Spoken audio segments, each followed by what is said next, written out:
शन्नो मित्रशं वरुणः शन्नो भवद्वर्यमा शन्न इन्द्रो बृहस्पतिः शन्नो विष्णुरुरुक्रमः नमो ब्रह्मणे नमस्ते वायो त्वमेव प्रत्यक्षं ब्रह्मासि त्वमेव प्रत्यक्षं ब्रह्म वदिष्यामि ऋतं वदिष्यामि सत्यं वदिष्यामि तन्मामवतु तद्वक्तारमवतु अवतु माम् अवतु वक्तारम् ॐ शान्तिः शान्तिः शान्तिः ॐ सहना भवतु सहनौ भुनक्तु सह वीर्यङ्करवावहै तेजस्विनावधीतमस्तु मा विद्विषावहै ॐ शान्तिः शान्तिः शान्तिः. Now, we are in the middle of a very interesting and involved discussion. And this discussion centers on the Upanishad sentence. What is that sentence? Yo Veda Nihitam Guhayam Parame Vyoman. This is the sentence. And then we saw that Bhashyakara has already given his own explanation for the words Nihitam Guhaya. Guha meaning what? A cave. Guha is a cave. We saw that. And in this cave, what is there? All kinds of things are there. All the goodies that one dreams of having in life are there as a potential. All the things that one doesn't want is also there in the form of fears. All the things that one has got but one wants to get rid of are also there. And all the things that one has already and wants to retain are all there. So this Guha is a very busy place. There is a lot of traffic. Things keep coming in and certain other things keep getting pushed out. They all based on the ahankaras, raga and dvesha. Identified with the raga and dvesha, certain things are pushed out, certain things are invited, and certain things need to stay, certain things need to go. And then and then if you look closely at the if you look closely at the nature of these things that are coming in and things that are going out and things that are potentially being looked at and things that are not being looked at, all these things, if you were to abstract from that particular like and dislike and object of love, hate, etc., then you see that they fall under two categories. Vashikara already talked about it and we also discussed it.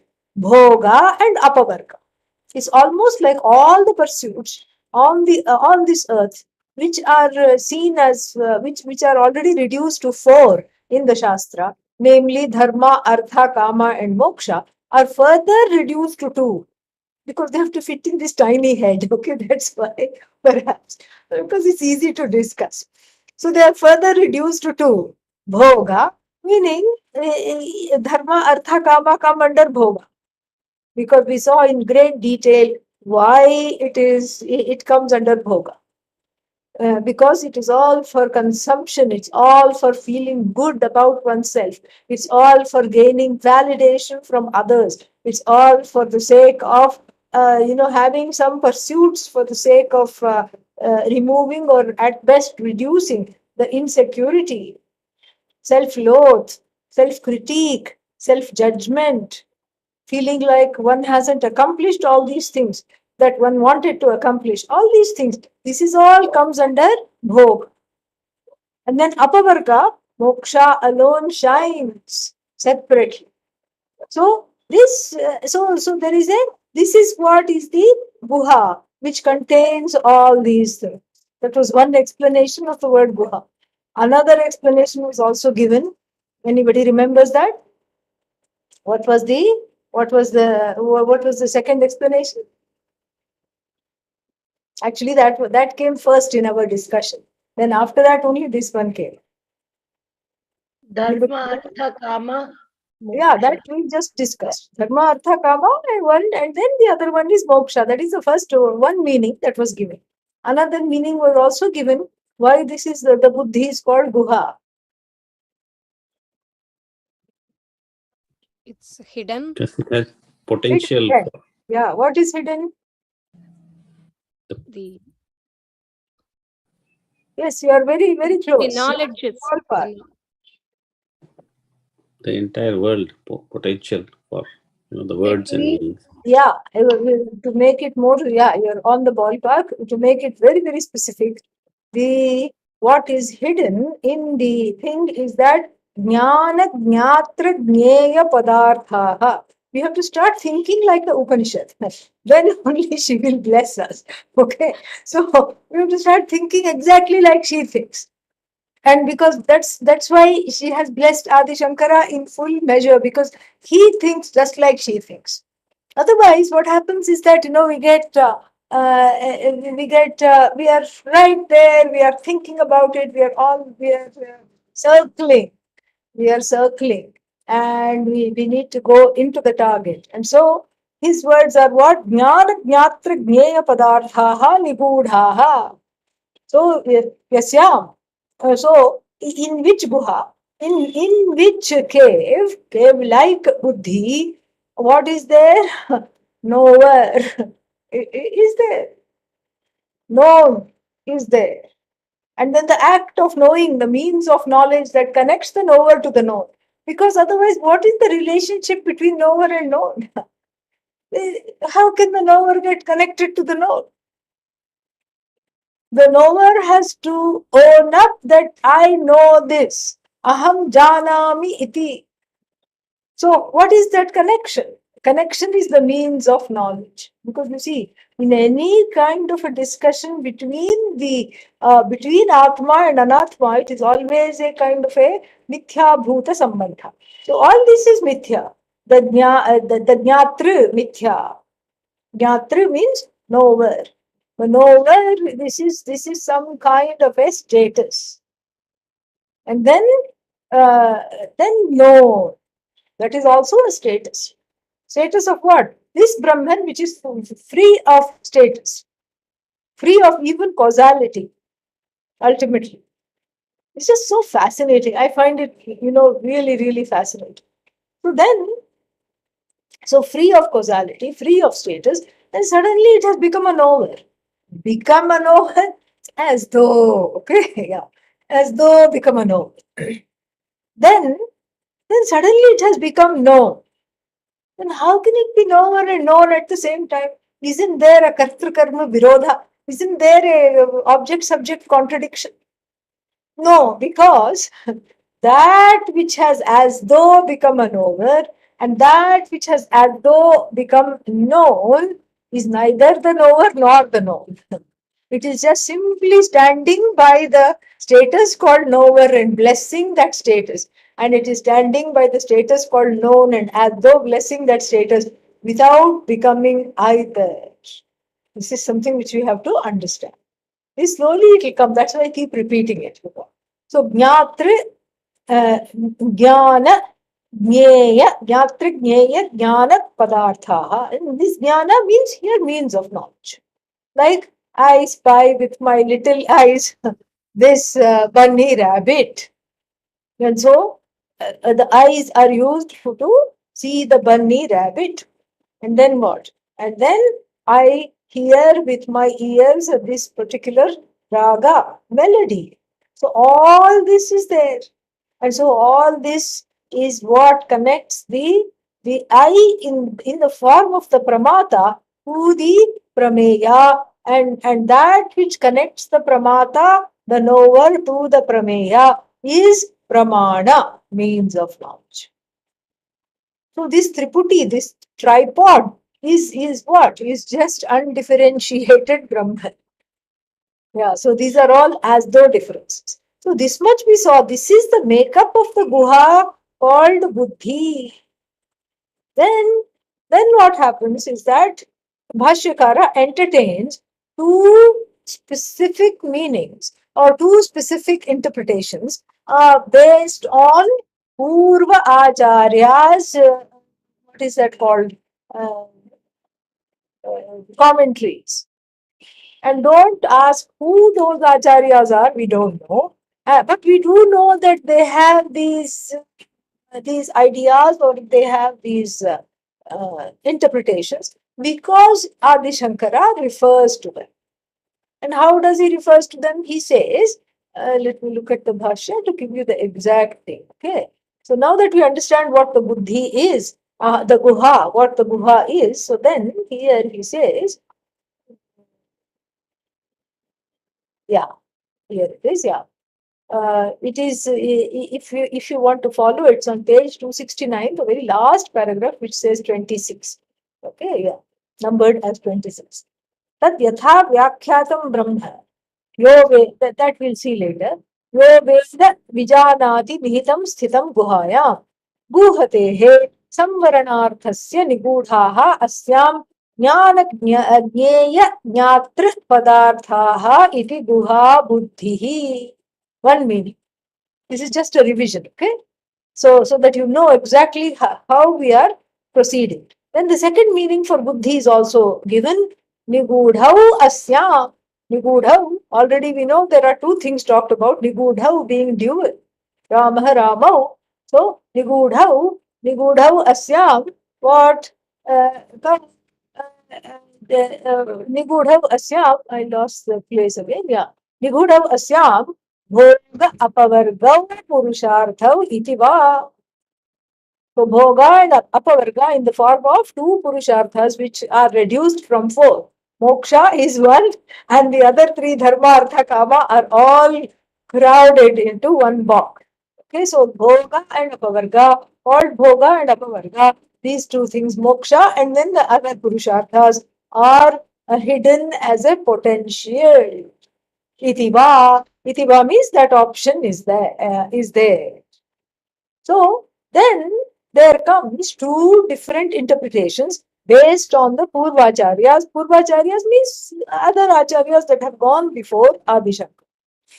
And I want us to listen carefully because it is very easy to miss the difference between the two interpretations because both the interpretations kind of look similar. Okay, so very, very carefully we have to listen because they are also very interesting in their own. The other reason to listen carefully is because they are interesting. They're kind of new and we haven't looked at it in this way, and so they are kind of exciting, they are kind of new, and Adi Shankara, out of respect to the Acharyas, entertains and gives these two meanings that they give, these two interpretations, and then he, without dismissing them, he gives his own meaning, thereby actually dismissing them. Without really dissing them, he dismisses them. He dismisses them without doing what people in academia do. Academia, what happens? In order to get your PhD, you have to criticize all other PhDs and all other published works. And you have to say you hate this one and you hate that one, and this one doesn't know a thing. This one was born a Buddhu, that one is a developmentally challenged. Like this, you have to, critique everybody. What did this person have for breakfast? That when they were writing this chapter, what were they smoking? Like this, you have to critique. Then only your dissertation or your book has a slim chance of, that's how the PhD theses keep on reproducing themselves. But not in the Shastra. Because why? Brahmavit Brahmaiva Bhavati. The knower of Brahman is what? Is Brahman. Ah. So imagine if you are Brahman and you know you are Brahman and you are a great Acharya and you are writing a Vyakhyana. Vyakhyana means an analysis. And then you do the same thing which the other people who don't know, who haven't heard of anything called Brahman. They don't know Brahman at all. Yeah, so then what does that make them? A Brahman. So no, not Brahman. And so I went to a conference and somebody said, maybe that's why they're called Abrahamic. So no Brahman there. And so that I don't know. It was some contention. In Washington, D.C., I went to a conference. But anyhow, so back to the question here. So if they don't know Brahman, then they are behaving in a certain way that is not surprising. And there we have to be very compassionate because poor things they don't know. They don't know what kind of a vista has opened up for us. They don't know that. They don't have what we have. They don't have the ability to look at this. They don't have accommodation. They don't have compassion. They don't have anything. So the fact that they are keeping on doing, like they are doing critiques of this kind, is not surprised.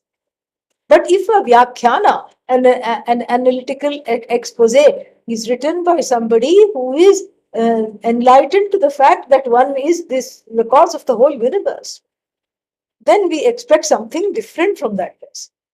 That is how Adi Shankara shows the way. He says there is nothing to critique. There is just a difference. And he doesn't even go to the extent of saying this is different. He just expresses his opinion and does pushti karanam, proves it with in his favorite manner. What is his favorite manner? Quotations. That's all. He proves it from fantastic quotations from the Shastra. And then therefore there is nothing more to say about this. So therefore, now there are two explanations, and now let us look at them. I will myself read the Bhashya here because so that we can point out the slight differences here. Okay, so two explanations. So then the first one, Tasyam Parame Prakrishte Vyoman Vyomni Akashe Avyakritakhe Tadhi Paramam Vyoma एतस्मिन्नु खल्वक्षरे Gargi आकाशः इति अक्षरसन्निकर्षात् गुहायां व्योमन् इति वा सामानाधिकरण्यात् अव्याकृत आकाशमेव गुहा तत्रापि निगूढाः सर्वे पदार्थाः त्रिषु कालेषु कारणत्वात् सूक्ष्मतरत्वात् च तस्मिन् अन्तर्निहितं Tad Brahma. Okay. Here in these two sentences, he has put a voluminous kinds of two different kinds of explanation. So the first one, I'm just going to summarize here, and as we look at it, we will look at it word by word. So don't worry about what it means, etc. It will all be covered. Okay. So the first one he says, Nigodhau asya. That we have seen. The next sentence. Where is that? Yeah. Tasyam. Tasyam means what? Tasyam guhayam. That's what.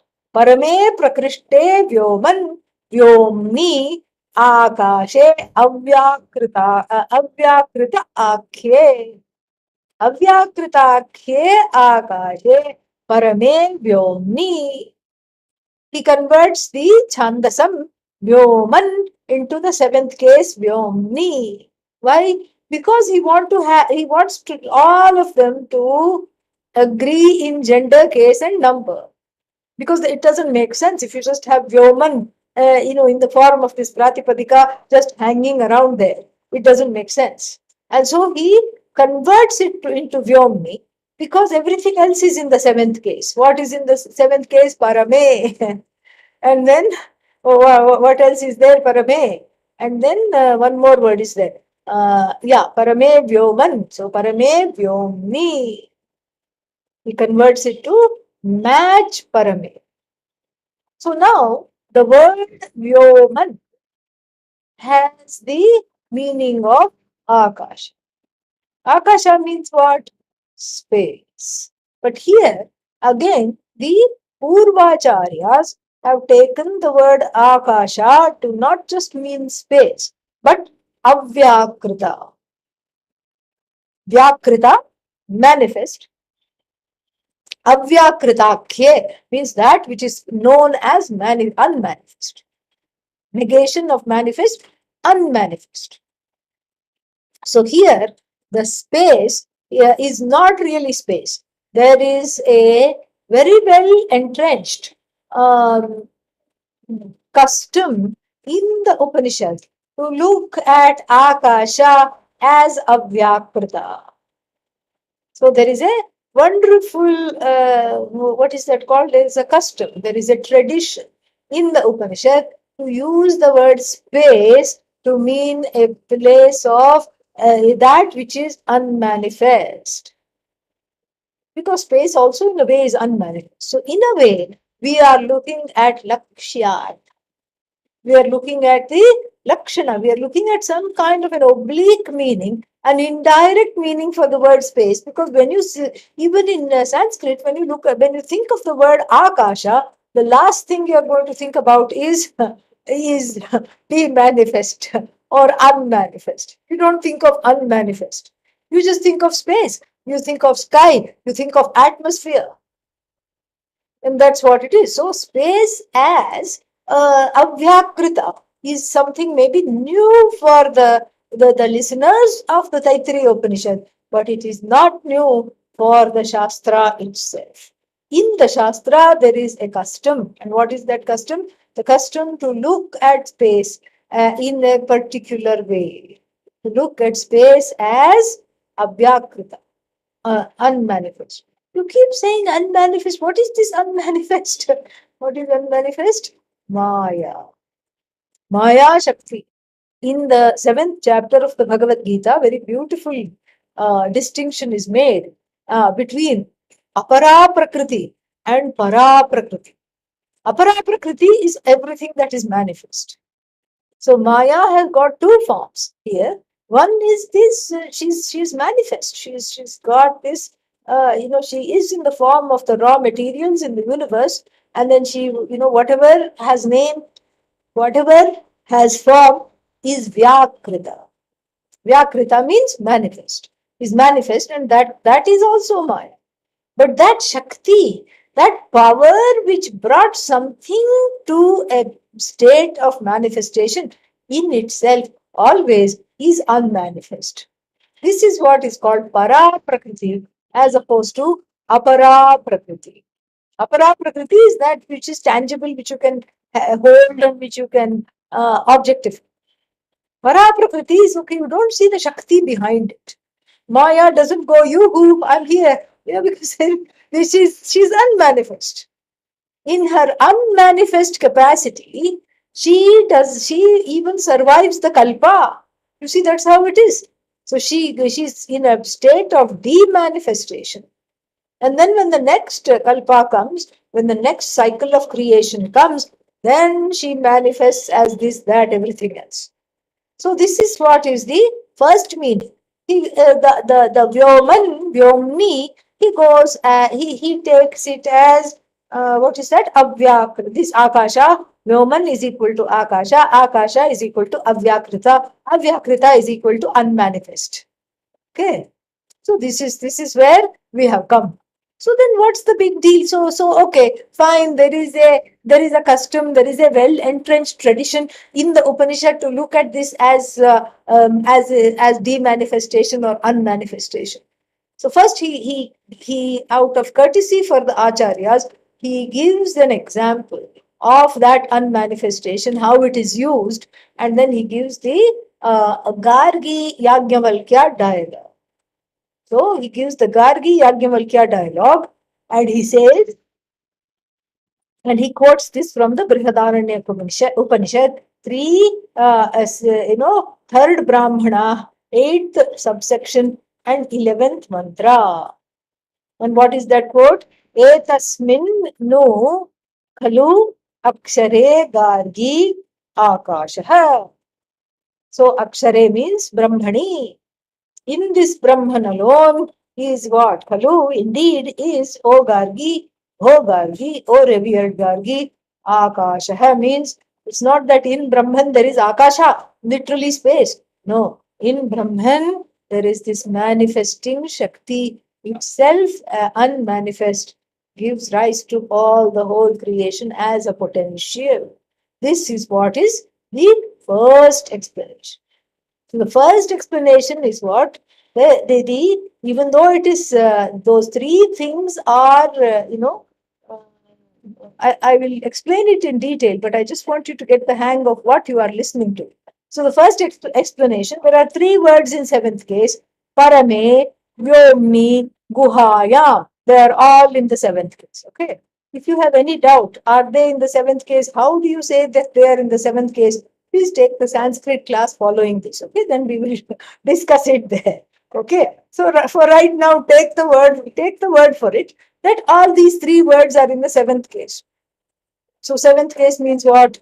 They are all agreeing. They are all in the locative construction, and they are all in the locative case, and they're all agreeing in gender case in number. Guhayam, in the guha. Parame. Parame means absolute. The literal meaning of parame is absolute. Vyomni, akashe. Vyomni means in that space, which is the absolute space, or some kind of a wonderful space, ultimate space. There is this Brahman Mihitam. Now we have a slight problem because the Purvacharyas got kind of a, looks like they got a little bit tripped by the word Parama. Parama comes in front of the word Ishvara, Parameshvara. Okay, oh my God. Oh, that's a very big word. Parama, you put in the word in front of the word Atma, what do you get? Paramatma, as opposed to what? Jivatma. And then there's all these problems come. These analytical problems, these all kinds of problems come. Jivatma, and then the questions come after the class. What are the questions? How can the Jivatma become one with Paramatma? Then you have to put on a narrator's voice and say, Jivatma doesn't become Paramatma. Jivatma is already Paramatma. In fact, there is no Jiva, there is no Parama. All that is there is you, Atma. There is no Atma without being Brahman. It cannot be Atma. That's what we studied in this thorough explanation of Satyam Jnanam Anantam. But here, the word Parama has tripped up the Acharyas. It has kind of thrown them off, really.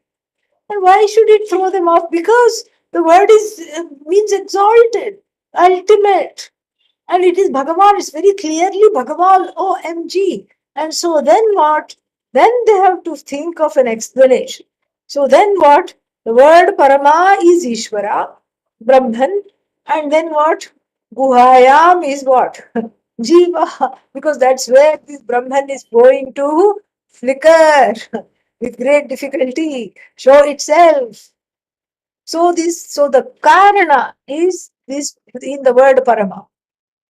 And then, so Vyomni, Maya. So we have Brahman, we have Maya, we have Jiva. We have all three entities. We have Karana Bhuta, which is the Maya, and then Brahman along with Maya is Karana Bhuta. And then Guhayam Karya Bhuta. Karana, cause. Karya, effect. So in the same sentence, even though all three of them are in the seventh case, and they are all agreeing in gender, case, and number, it is not Samanadhikaranya. This first explanation is hinging upon not seeing the sentence as Samanadhikaranya. Meaning, what is Samanadhikaranya? When the words are in apposition, and not only are they in apposition, they refer to the one and the same locus. Here, that is not the case. They are not referring to one and the same locus. Oh, they are not? Yes, they are not. They are not referring at all to the one and the same locus. In fact, they are referring to two different loci. How? Because guhayam karya bhute guhayam. So that which is in the form of the karya of what? This karana bhuta akasha avyakrita parama, which is Brahman, Maya, Ishvara. So, so then this is what is called Vaiyadhikarana explanation. Vaiyadhikarana Saptami, it is not Samanadhikarana. It is not that all the words are sacrificing themselves to explain and to unfold a single, some information about a single locus. No. They are all, so we have Parame and Vyomni and then Guhaya. In fact, each one of them is looking at a different thing. And somehow in the sentence, it is brought together because in this buddhi, which is like a guha, and in this guha is what? The creation of Avyakrita. That Avyakrita itself is unmanifest. And that unmanifest, it is Parama because it is Brahman. Maya is Brahman. Brahman is not Maya. Maya is Brahman. So that Brahman, which first makes for itself a little guha, a little cave, and then goes sits in the cave like a Swami meditating. Okay, so this is exactly what Brahman has done. So you see, the word, the locus of the word guha lies in the jiva, and the locus of the word, the Parame and Vyomni lie in Brahman, Maya, etc. And so, therefore, this is what is called Vaiyadhikarana Saptami explanation. Then another, so this is the first interpretation. Is this clear? I mean, this is just a, what should I say, cliff notes or, just broad strokes. We will be seeing this in detail. But is the concept clear? Is it Chapati, no, yes, Swaminiji. To me, it's clear. I think it's a buddhi, it's in the jiva and the paramata and the, how you say this, is in Brahman. So this two different. Yeah, we will see this in detail. But if the concept is clear, I'd like to go forward. Okay, good. I'm glad it is clear. Now, the next explanation is in Sama. There we have Samanadhikaran in the next explanation. The next explanation, what do they say? They say that, this again, Parama Vyoman Parame Vyomni Avyakrite Avyakritakhe is all there. So here, let us read that one. Okay, where did it go? Yeah. Itiva. Then he says, Guhayam Vyoman Itiva Samanadhikaranyat Avyakrita Akashameva Guha. They still take the Avyakrita as the starting point, unmanifest. So unmanifest is very much there. And that itself is the Guha. So then you don't need to bring in this, this Parama. Parama is what? It's Brahman. Yes. It is all made by Brahman. So this Karya and Karana is not brought in separately and it's not, split because all the words, Parame, Guhayam, Roman, all of them are referring to one thing alone. And what is that? Upalabdhisthanam of Brahman, the place where Brahman is recognized. That's why Tatrapi Nigudhaha Sarve Padarthaha. All things are hidden there. Where? When? Rishu Kaleshu. And then that is why this is known as this is known as Guha, because it is hidden there. And then why is it hidden? Because it is in the form of the Karana. It is in the form of a cause. And then it's in the form of the cause. And then it is Sukshma Taratvatscha. It is also Sukshma, it is subtle. That's why it is Avyakrita. You don't understand the source of Maya. You cannot objectify it. But so therefore he uses the comparative Tarap. And then why not Sukshma Tamam? Because that is Brahma. So Maya is Sukshmatara, Brahman is Sukshmatama. Like that we will see later on. So Tasmin Antarnihitam Tad Brahma. So directly this is the second interpretation. You don't go for two different meanings of cause and effect and all these things, and you don't split the seventh case into two different words, or two words on one side and one word on the other side. Jiva, Ishvara, Brahman, Maya. It's very, according to how he explains it, Adi Shankara, it sounds extremely convoluted. And if it sounds convoluted, it must be convoluted. Simple. It's extremely convoluted. And so the other one is slightly better, but still one is stuck at this Parame, Avyakrite. So in this Parama and in this Avyakrita and in this Guha, So this guha is parama. How are you going to explain it? I mean, if they don't have a proper or a full-fledged explanation for this, still they try. And that itself is the buddhi. That itself is the guha where the knowledge of Brahman takes place. So this is a little less convoluted, but still not the ends are not very well tied together. And they're not tied together because there are, as we will see when we look at it in more detail, there are many, many loose ends floating around. Then he gives a third explanation. His explanation is very, very elegant because of two reasons. First, it is very simple and easy to understand. And then, having listened to this explanation, you quickly feel like forgetting the other two. that that much is that is the extent of its power. It makes you want to forget about the other two. Who cares about Avyakrita? Who cares about unmanifest? Who cares about this, whatever else there was? Parama and everything. Who cares about all that?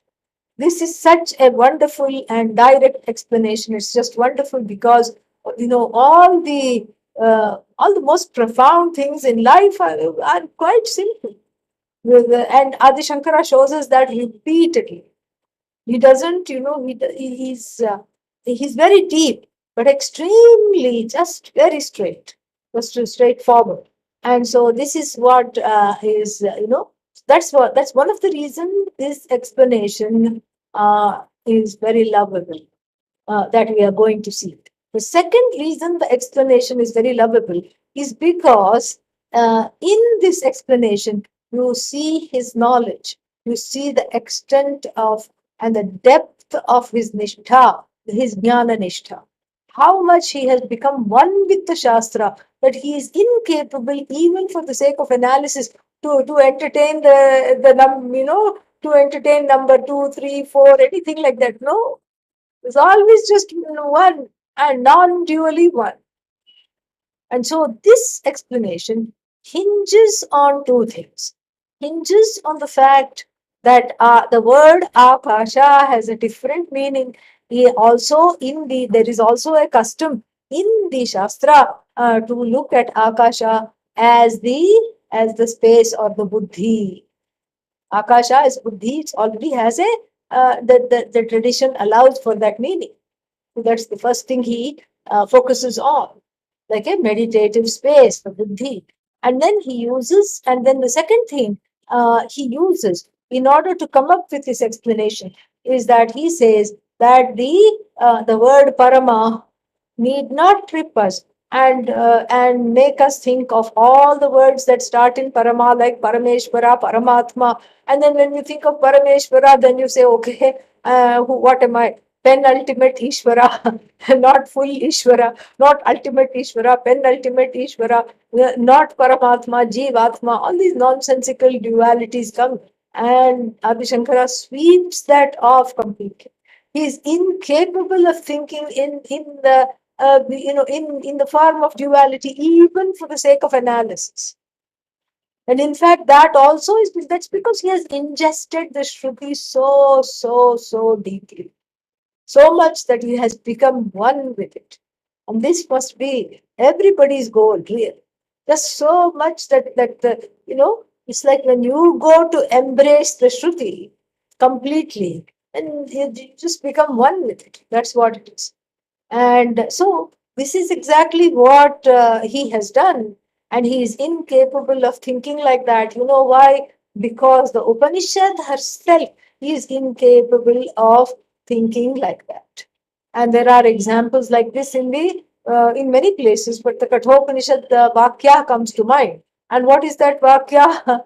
uh, समृत्योः मृत्युमाप्नोति यः नाना इव पश्यति समृत्योर् मृत्युमाप्नोति यः नानेव पश्यति.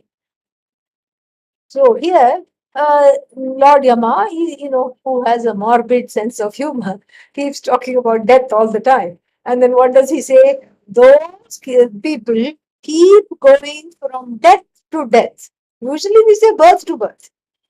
That doesn't hit very well, it doesn't, you say, okay, one more birth, no problem. Parents will distribute sweets, and then they'll say they'll make cooing and clucking noises. Oh, how cute, how nice. And then there are so many samskaras, 40 samskaras over the life, and then what is that? Namakarna, and then what else, Karna Bheda, you pierce the ears, and then after that you the feed the first solid food, 6 months, 7 months, like that. And then like this there are chaula, this taking away the first hair, we're doing the mundanam. All these things are there, so many things. Oh, how cute. Birth is not a problem, you may think. That's why Lord Yama makes this stand on its head and says, those people go from death to death, they go. How do they go from death to death? That's how, because one death all protracted and not able to talk, not able to walk, just not able to even ask for anything. PVS, permanently vegetative state. That is one kind of death. Another kind of death is shocking, short, and swift. You would think that this is a blessing, but no, it happened to be in the what's its name? In the road corner, in the accident corner, in some place which was where the person wasn't ready to die at all, unfortunately. And then that is one kind of death. Another kind of death is, sometimes in utero death. The child doesn't even make it out of the womb. Like this, so many different kinds of death are there. And it's a very sobering moment when the Shruti says, from death to death they go. Who are these people who go from death to death, from one death to another death? These are people who see duality, who are ensconced in duality, who get their, duality is their bread and butter, who cannot go to sleep, just like you cannot go the whole day without drinking water. Like this, these people, until they have a drink of duality, they cannot eat their food, they cannot go to sleep, they cannot talk, they cannot do anything. They are dependent on duality, they have to reproduce the duality. And then such people go from death to death. This is a simple enough expression, but yet the Shruti is shy of expressing this. The Shruti is so shy of saying this. It says the ones who as though see double. Nana iva pashyati. Iva means as though. This is very, very fascinating. Even the Shruti shies away from even the possibility of duality. And Adi Shankara, following the footsteps of the Shruti, having embraced her wholly, totally, he also cannot brook this Parama, the meaning of the word Parama, to be seen as Parameshwara, Paramatma, this, that, everything, any kind of a separation. It doesn't even occur to him. And so what does he do? He ends up giving a wonderful meaning for the word Parama. For the word Parama. And what is that meaning? Nirmala. In a Parame Vyoman means, so beautiful it is, and so simple. In a heart that is free of ragadveshas. Isn't that nice? Yeah. Then why study these other two explanations? Because we can value what we have here. We can totally, totally value what we have. So then that is the third meaning, and he gives the third meaning along with his wonderful quotations as a way to, buttress what he says. So that he comes across always as a sampradaya with, the one who knows the lineage, the one who is reproducing the lineage, rather than a sampradaya krit, rather than one who wants to open a new lineage. So he wants to show you that he is so close to the Shruti that he knows that there is this meaning is possible. And then why this meaning is possible? He goes to the Upasana portion of the Upanishad. Upasana portion means the meditation for inner purity and inner purification. And there he is treated to a buffet of the word Akasha. with regard to an internal Akasha, Hardakasha, Hridaya Akasha. And this internal Akasha, internal space, meaning there must be some space for that meditation to happen. Otherwise, it's all, it's like opening a closet door, which you have just stuffed because somebody is coming. Some guests are coming. And 2 years you have lived like a pig because of the pandemic. And then now suddenly people have started to drop in. You don't know what to do. Somebody is coming. Suddenly they said, we are on the way. We are on our way. Can we stop in? And of course, out of graciousness, we say yes, yes, yes. And then all the, so that, so you have to clean the sty quickly. So you take everything, put it in the closet. And then when they are there, you forget that you had what you had just done. Or some other family member doesn't know that you have done that. And then the guest asks for something and you say, oh, it's right here. And you open it and everything falls down. Like this, the first two explanations are very, very, what's the word for it? Very long, but it's very interesting. It's very, very interesting to see how they have shaped Adi Shankara's thinking. And so here, Hardakasha means the, the buddhi which is free of all the clutter that is there in the buddhi, like a hurriedly filled closet just because somebody is coming. The buddhi here is clutter free, free of clutter. That is why it is Parama, because now it is no longer hosting the Antahkarana.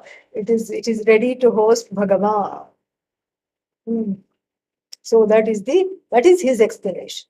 So without much ado, let us look at all these meanings. Okay, yeah.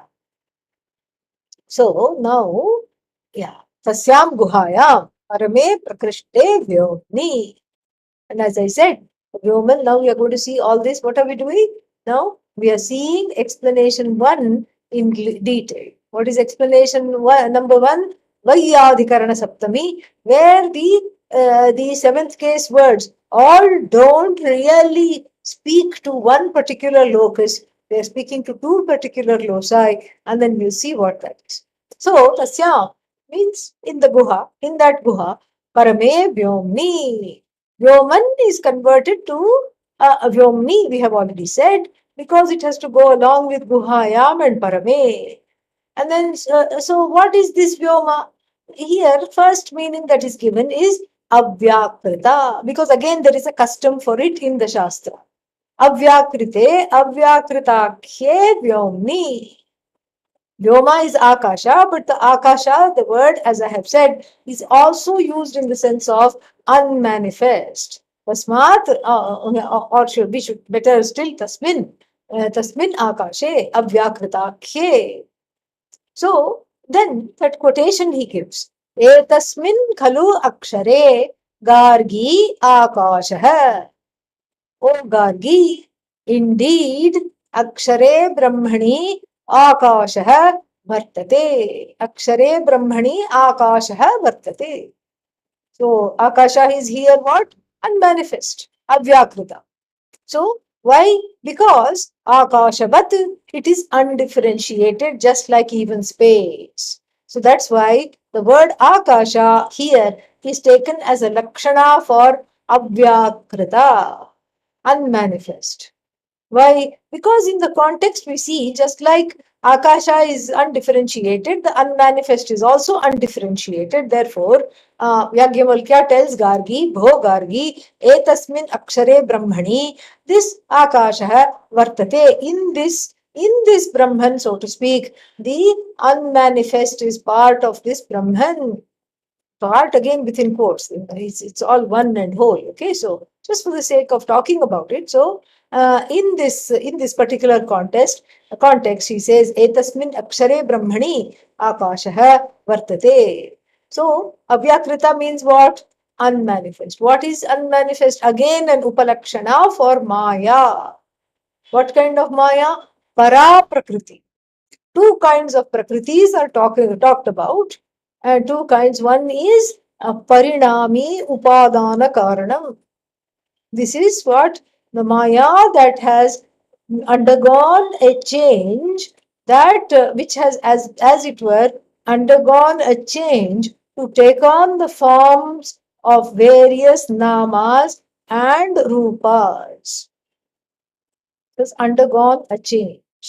This is what is called this is what is called Maya or Parinami, the Maya which has undergone a change.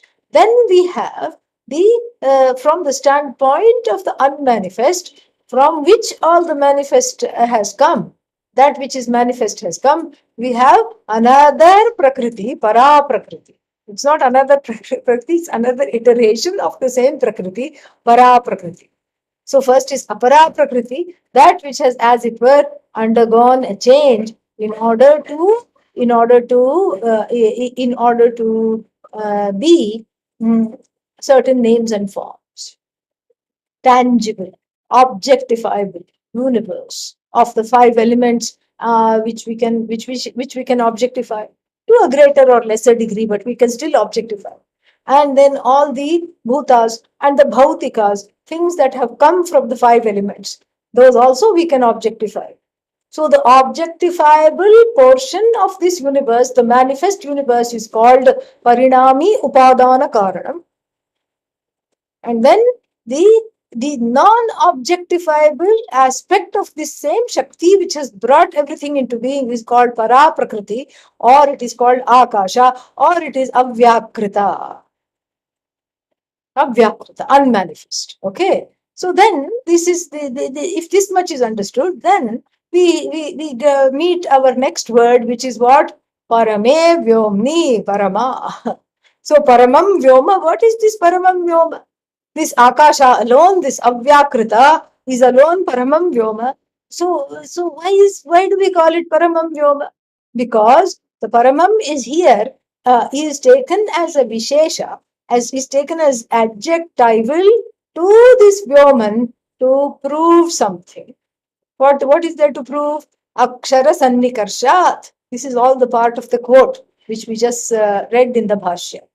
Akshara Sannikarshat means to prove that there is a relationship between Brahman and this unmanifest. That's all it means. Akshara is Brahman. Between Brahman and between Akshara, Brahman, and Avyakrita, unmanifest, there is a connection.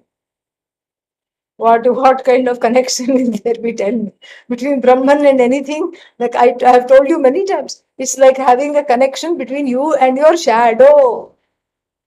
Shadow is useful. That's all. Sometimes it is. Oh, shadow is useful. Yeah, I read somewhere. This the shadow has a use. What does it do? Well, then if it's all about how much sunscreen to put in the summer. Okay, so then you look at your shadow, like that. What is that called? Like that thing that comes out on February 2nd. What is that called? Groundhog. Yeah. So like the groundhog, you look at your shadow not in the winter but in the summer. And then if the shadow is taller than you, then you don't need more sunscreen. But if the shadow is shorter than you, then that means the sun is coming up high. That's why you are casting a small shadow. Then you have to slather on more sunscreen. Otherwise, all the UV rays are going to affect like this. There is so the shadow is also has some purpose. Okay, yeah. So medically, the shadow has some purpose to tell you how much. Dermatologist will tell you how much sunscreen you need, and then by measuring your shadow. But other than that, I don't see any other use. What is the use? What can you make the shadow into a friend? No. Can it dry your tears when you're feeling upset? No. Can it play catch with you? No. And it can't. When you run, it also runs away. So therefore, there is no, there cannot be any kind of a relationship between you and your shadow.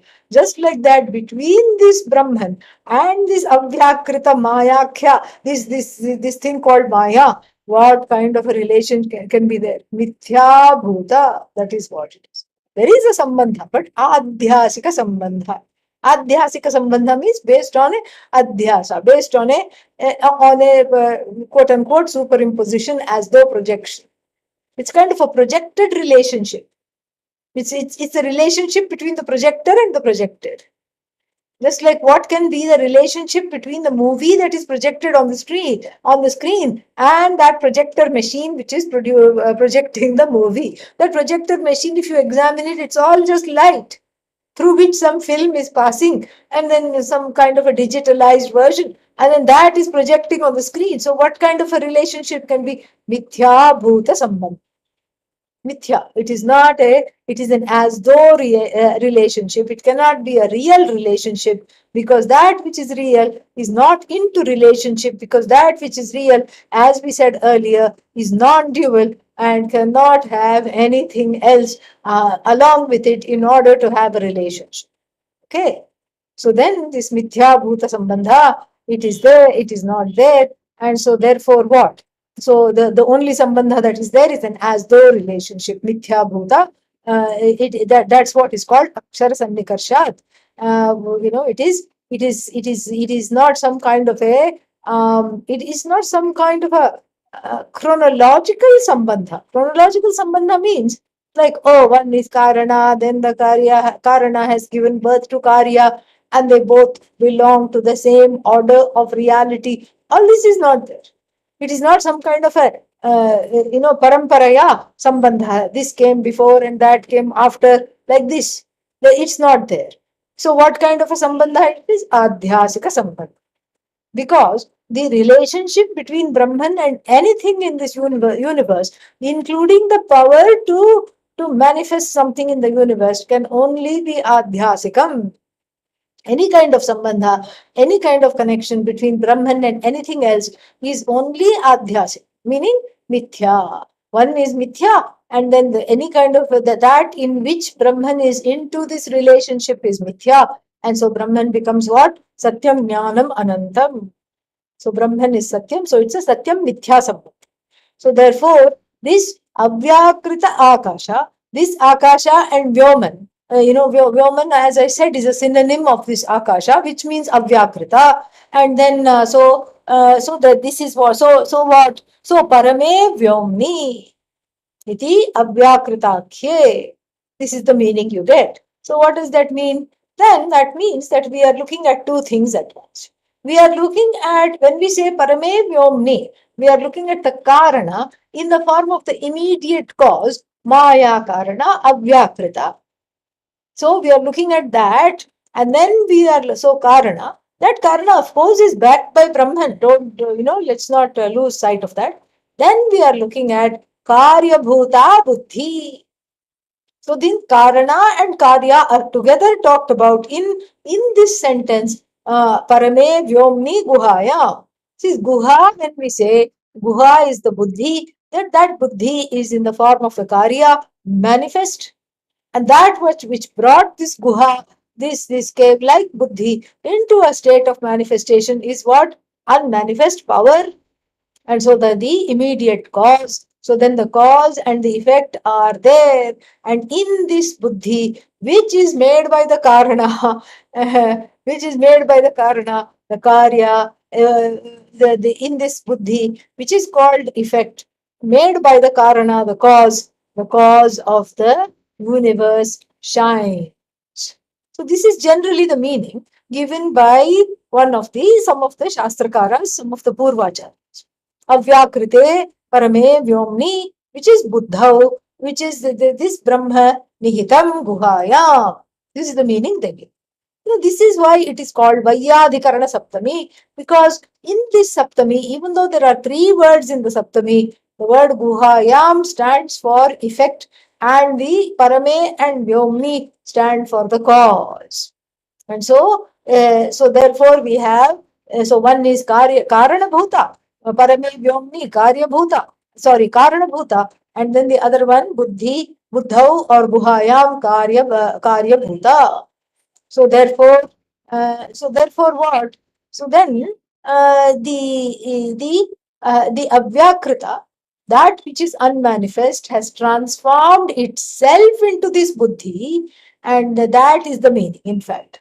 So because it's not separate, and then the buddhi is not separate from avyakrita. The avyakrita, when it is vyakrita, has become again within quotes, become this buddhi. So that's why we get the meaning of karana and karya. So this is in a little more detail the first explanation. Now we go, if this much is understood, we go to the second explanation, where we take the simple, straightforward meaning of the Samanadikaranya. Samanadikaranya means all of them are in apposition, referring to the same locus. Guhayam, the word Parame, and Vyomni, all of them are there. But here also the word Avyakrita is brought in. And the difference here, as opposed to the first explanation, is that the guha itself is considered to be avyakrita. So that which obtains in the avyakrita, which is this guha. Why is guha unmanifest? Because there are many things in it that are hidden.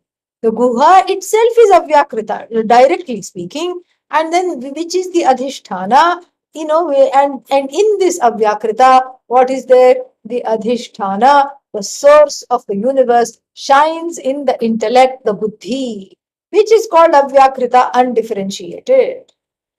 Okay, so this is the next meaning. Now, he dismisses them very, very beautifully. He gives them respect, gives them the nod of quoting them. And then, what is his explanation? He just says straight away, Buddhau. Don't go about Avyakrita and Akasha. So, Buddhau, Parame, Vyomni, Buddhau. Simple. And then what does he base this explanation on? He bases this explanation on another convention in the meditation portion of the Veda, Upasana portion of the Upanishads, where the internal Akasha is talked about. Internal Akasha, in any discussion in the Taittiriya Shikshavalli, it comes Saya Esho Tarridaya Akashah, like this. Tasmin Ayam Purusho Manomayah, and Hiranmay Amrita Amritam Hiranmayah Antarena Taluke, like this one space is there. Antar Hridaya Akasha. And then Brihadaranyaka also, this Harda Akasha or Hridaya Akasha is there. Then the third place it is there is in the Upasana portion, the first portion of the Chandogya Upanishad. Also, it is very much there. And then so that's where he takes it. We'll see the quotations when we come to that. It's very, very beautiful. But for now, this is good enough to understand, to just sort of be a little ahead of the Bhashya, so you know where you are going, so that we can, that will act as a GPS to locate where we are. And then when we reach there, we know, okay, we know we were headed here. That is the idea. So he says, don't give the Avyakrita meaning, just take Akasha simple. Akasha is Hardakasha. Don't go elsewhere and look at Avyakrita, etc., etc. So don't look at Avyakrita. Go straight and look at Akasha. And then when you see the Akasha as what? Hardakasha. Hardakasha. And then this Hardakasha, so then you don't go into what is that? The word Parama. The Parama and all these separating words. Don't take it in that way at all. So here, what else you do? You just look at this very, very easily, and look at this the word Parama, which you have experienced in a different way in the other two explanations. Don't let that trip you off, because that can be like a landmine when you go unguided into the Upanishad. When you start walking into the Upanishad without much of a guidance and your own interpretations come, the word Parama means, oh, this must be something big. This Parama means Ishvara, OMG. And what am I? I am, I'm not God. I'm at best odd. G silent. I'm odd. That is God. I am, that is Parama. And then what? I'm just, I'm just Ma. That's all. And actually, Ma in Sanskrit means knowledge. If one is just Ma, it is wonderful. But that is not how how to look at it. Adi Shankara cautions, even without saying much, he cautions this, and even elsewhere he cautions against this, because the word Parama has tripped the people off because of the fact that they have immediately gone the way of taking it as some kind of an elevated, exalted Brahman. And then so this meaning is not, this meaning is not needed. In fact, the Avyakrita itself is not needed. It is not needed at all, because we are talking about Sakshat Aparokshat Brahman. We are talking about Brahman which is never hidden. Nihitam iva guhayam. It's as though hidden. It's hidden for not because it is unmanifest or anything like that. It is hidden for want of knowledge. It is hidden due to self-ignorance. And so, what are we talking about? We are talking about directly recognizing this Brahman in the buddhi. Guhayam nihitam Brahma. But why? Because don't take this out of context. Adi Shankara says, because the word Yo Veda is very much there. Yo Veda nihitam guhaya. Yaha Veda, the one who knows. So if you know, then there is no difference between you and Ishvara. You know Ishvara in the heart, in the buddhi. That is what it is. And so, if you know Ishvara in the buddhi, in the heart, as the heart, it's very, very clear. The Veda Shabda comes, and that naturally Veda means Yaha Vejanati, the one who knows. The one who knows means, how does one know? Through the Vritti. Vritti means through the transmission of the knowledge in the form which are received, which are sent in the form of words and received in the form of thought. What kind of a thought? Akhandakara thought. The oneness, the vritti of oneness, like this. So this is how it is received, and that receiving of this oneness, the vritti is just a thought. It comes and goes, but then that oneness is being you. It illumines you as the locus of that oneness, and then it goes. So why bring some avyakrita between you and Brahman? you know just like on Shivaratri day, you may go to many temples, but then you want yourself to pour some milk on the Shivalinga. You want to yourself pour some water on the Shivalinga. Otherwise, if the priest does it, some mediator, it's not fun.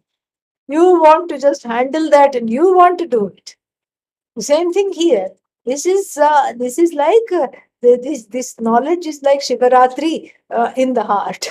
It is like that. It is that oneness. Which one he just has to be indicated. The words just indicate. The thought just illumines, and then it just dies away. The thought is kshanika. It's momentary. But then it dies away, leaving in its wake that knowledge. So then where is this word parama coming from? Parama means that buddhi, which is a buddhi of an adhikari. Adhikari buddhi, the one who is qualified. And how does the person become qualified? Because the person has focus, the person has desire to study, the desire to learn. The person is not distracted by this, that, and every single thing that comes and goes doesn't distract the person. The person has single-minded focus and not trying to rule the world, control the people around, control the surroundings, and become a micromanager. No such agenda remains anymore, even if it was there to begin with. So the buddhi undergoes, the buddhi is put in the washing machine. First it is agitated, and then it undergoes the spin cycle, and then it comes out spick and span very nicely. It's like it's all wrinkled, of course, because that's how the buddhi is. It's all wrinkled. If you look at the brain, photos of the brain, that's how it is. And so the buddhi here is just is come out clean.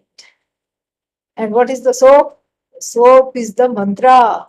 So the mantra soap. And the washing machine, what 48-minute cycle is the meditation. and then and then and then ting. Okay, now this buddhi is ready to receive this Brahman directly. It doesn't need any mediators. It doesn't need anything at all.